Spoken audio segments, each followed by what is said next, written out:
So why did we choose forestry mulching? It is really from the ground up over here. Some things really kind of went haywire and shattered one of our big solar panels. And then we'll start putting down our garden beds. Turn some of these thick, brushy, and young growth forested areas into pasture. In total, we actually got a pretty good amount of land cleared. Plant right in Mother Nature. This is our runaway ranch grader.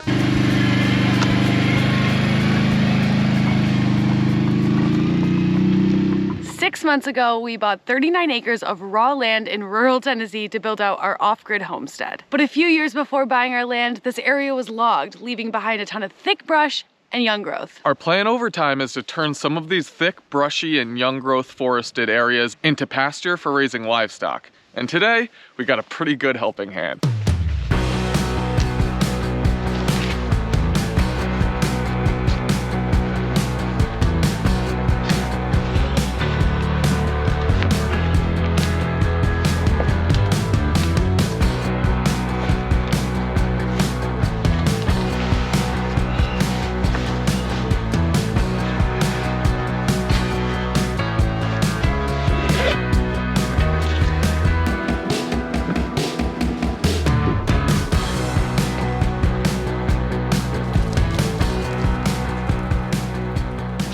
Today is land clearing day. Super excited about this project today. We have a guy on his way and should be here in about an hour. And we are going to tape up some of the trees that we don't want him to take. Got the flag and tape here. We're just marking off some of the older growth trees that we like and even some of the young growth trees that we'd like to grow in and fill in, like a couple cedars, a few things like that. So let's get down there.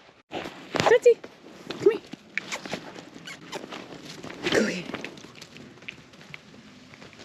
All right, so I'm at the top of the hillside that we are having cleared today. And we're having this cleared through a forestry mulcher. So we were kind of between a dozer and a mulcher. There's tons of pros and cons to both. Everybody has their opinion on which one's better. But for this first area that we're clearing for this pasture, we thought that the forestry mulcher was going to meet our needs the best. And we'll explain why in just a little bit, but we have to make sure we tie off these trees before he gets here. And this will be our garden area behind me. He is also gonna come through with a skid steer, make it all smooth, make it all level, just in time for garden season.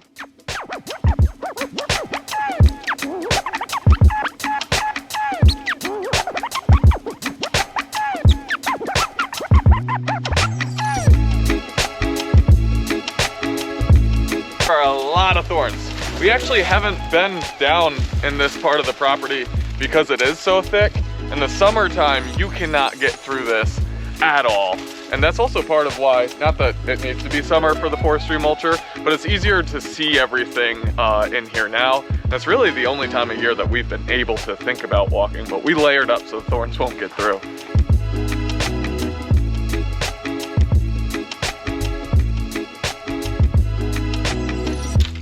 You tangled? Tangled. Lots of thorns. Ow.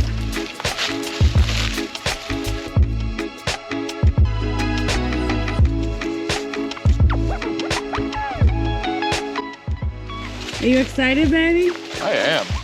I'm excited to see what it can do. I know, what is it, like 6 to 8 inches is its cutoff of thickness? So a lot of the ones that we're tying off are already over that. This is funny. This is kind of one of those projects that I had on my head that we were gonna do, but like it wasn't gonna be as soon as it actually ended up being, but then we needed the garden done. So having him just come out for the whole day ended up being better. And the price was right for us, so this is all just gonna be made into pasture. Well, first it's gonna be made into mulch and then eventually pasture. All of this is gonna look so much different. It's wild. So you know when you get mesmerized by things? Well, that is what's happening. We have not picked up the camera yet, but the guy has been here for just about an hour, and look at our garden space. Oh my gosh, I cannot even believe it. What is so awesome is that it's actually left back some really, really good material. Like some pretty good soil that we didn't even know we have. So cool about that is now we're like, hey, we're gonna do garden beds, but let's also plant right in Mother Nature.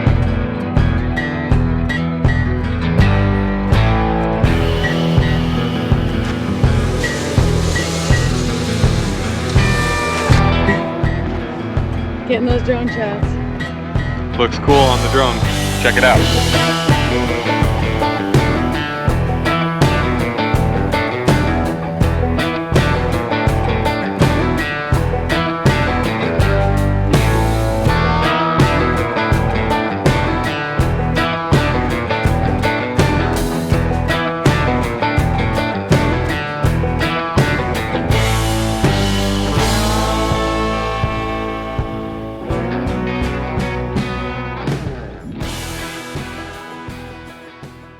So why did we choose forestry mulching? Like we said, we were between a bulldozer and a forestry mulcher. Both have pros and cons. A lot of people say bulldozer's the only way to go. A lot of people say forestry mulcher is the only way to go. We went with it for this spot, A, because we wanted to see if we like the product that comes out of it. But B, one of our big concerns with clearing this spot is it's late winter here in Tennessee, and that's a big rainy season for us. Because this is on a hillside, I had a lot of concern that if we just bulldoze through it, we obviously don't have any grass planted there yet, that as it started raining, we'd just be washing all of our topsoil down off the mountain and into the creeks. And then we're left with less fertile soil for our actual pasture. What the forestry mulcher does is instead of just pushing everything out of the way, it takes all of those trees, breaks it up into mulch, and ultimately becomes compost for that area. Now, the reason some people don't like this is because they say that the thickness of the wood chips that are left behind is too much for grass to grow through. We're gonna try it out. We're gonna see how this goes. Again, we really like this in an effort to prevent erosion from our hillside. This soil, baby, it's good, huh? It's good. I'm not mad about it. We don't have a ton of really, really good high quality soil on the property, but this stuff that it mulched up is really nice. So we're definitely going to be using it. So we originally were going to have him come through and grade this out with the bucket on the skid steer, but after seeing how good the soil is, we think we're gonna try to plant some rows and maybe some mound rows through here using the soil that's already here in addition to the raised garden beds that we have, because this is some pretty good stuff. It's gonna make us work a little bit because I need to smooth this out with the rake now, which is gonna be quite a task. But I'd rather use as much of the soil that we have here as we can.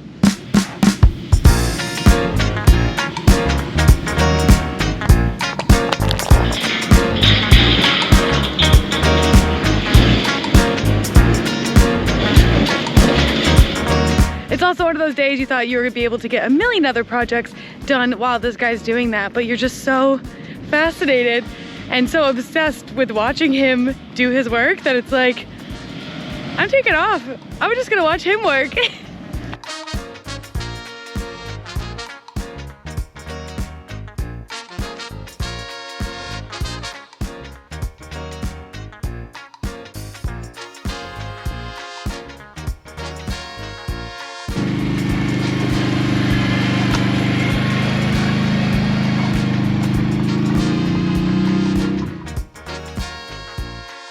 So the clearing is done, and man, was it a big day.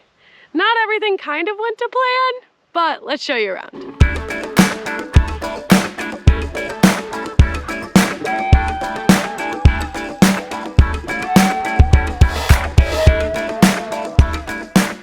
All right, so I'm over in the back end of our clearing. So if you were looking down our barn site, it went down the left side of the entire clearing, and then this is where it actually wraps behind it.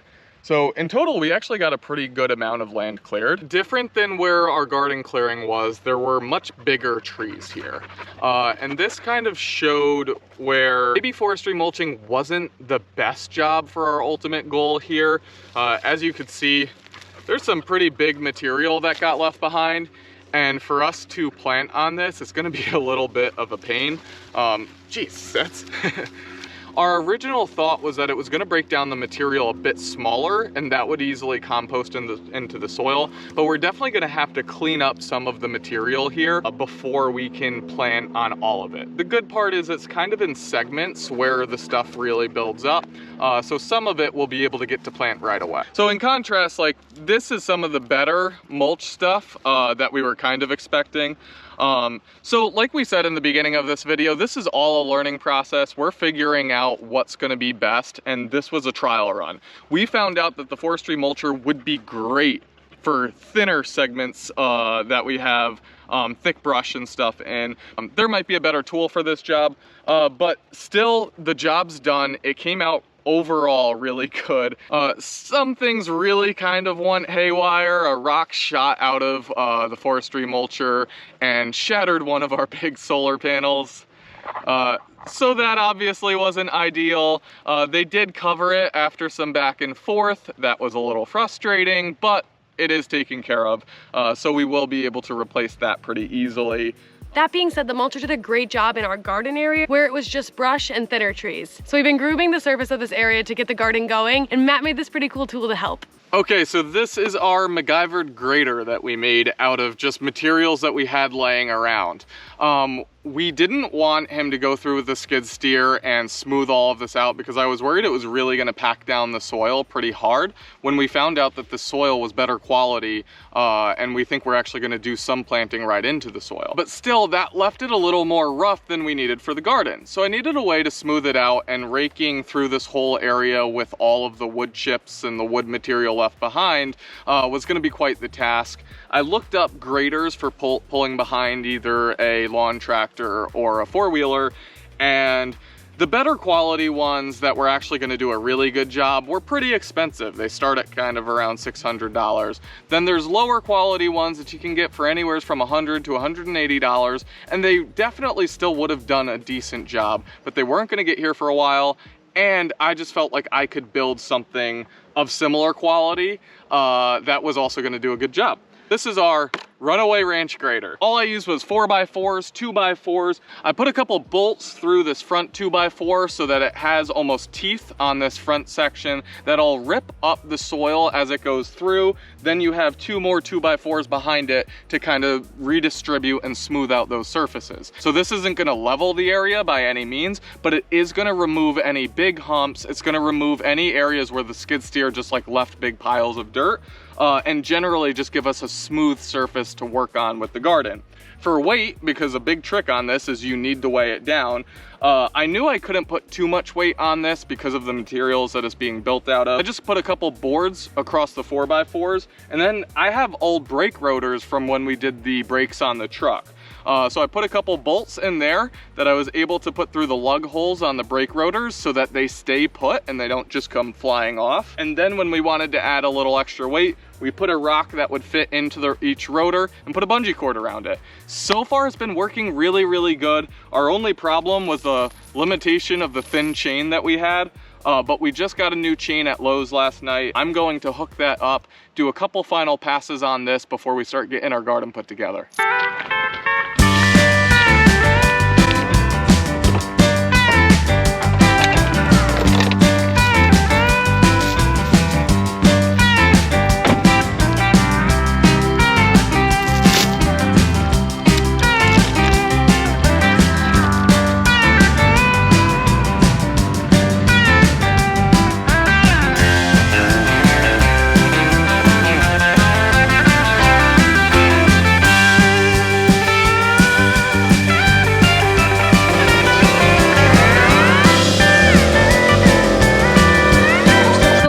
We did a bunch of this yesterday, but Matt's gonna run it for another maybe 20 minutes just to get up any little loose end things that we missed.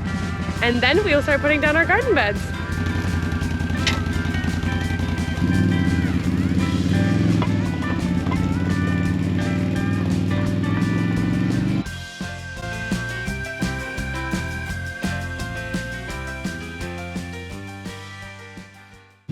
I would say this year it definitely feels like we are running a little bit more behind schedule than we wanted to be for our garden, but it is what it is. This is our first summer doing our big garden, so it is what it is. Next year will be better, the year after that will be better. So while we're really prioritizing like our garden and getting animals and all that kind of stuff, it's a big year for infrastructure. So Matt always talk about like we're digging wires, you know, we're getting electricity, we're getting water, like all of that stuff that you would just normally get in a regular house.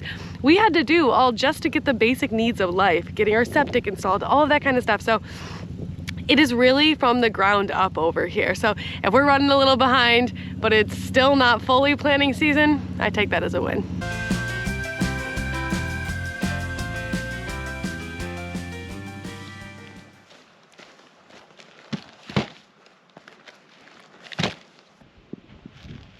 Plant and Plot sent us these, and they actually should be pretty easy to put together. We're gonna set them all up here and then bring them over to our garden area. Can literally almost build anything I dream up, but cannot open a box.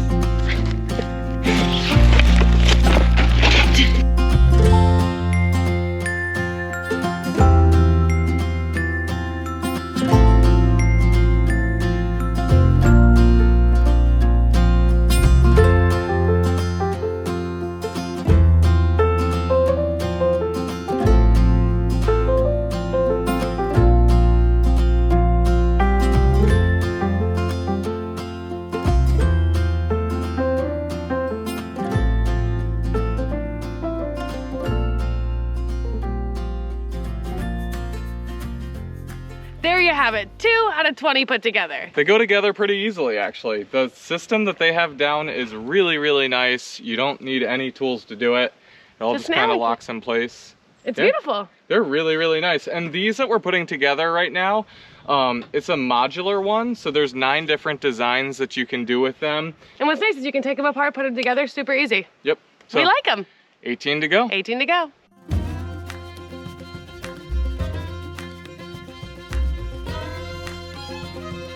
As per usual, I've absolutely underestimated the amount of time that all of these are gonna take to put together. It's a really, really simple design, which I really like, and the quality is super, super good, but it is taking some time. I'm trying to get as many as I can done now because it's beautiful and amazing out, but tomorrow's supposed to rain. This won't be as fun to do in the wet. You gotta do what you gotta do.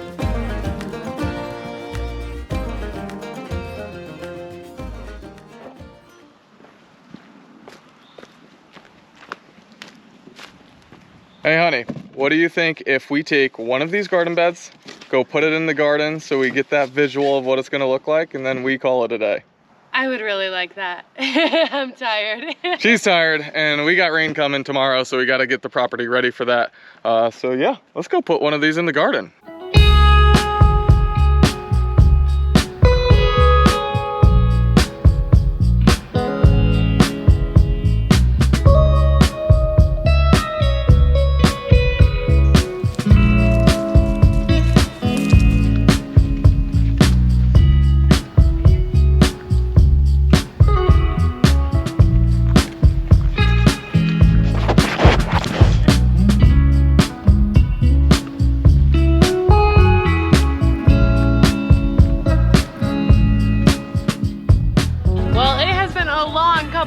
Getting this garden prepped. Gotta watch this guy's tail, smacking me in the face.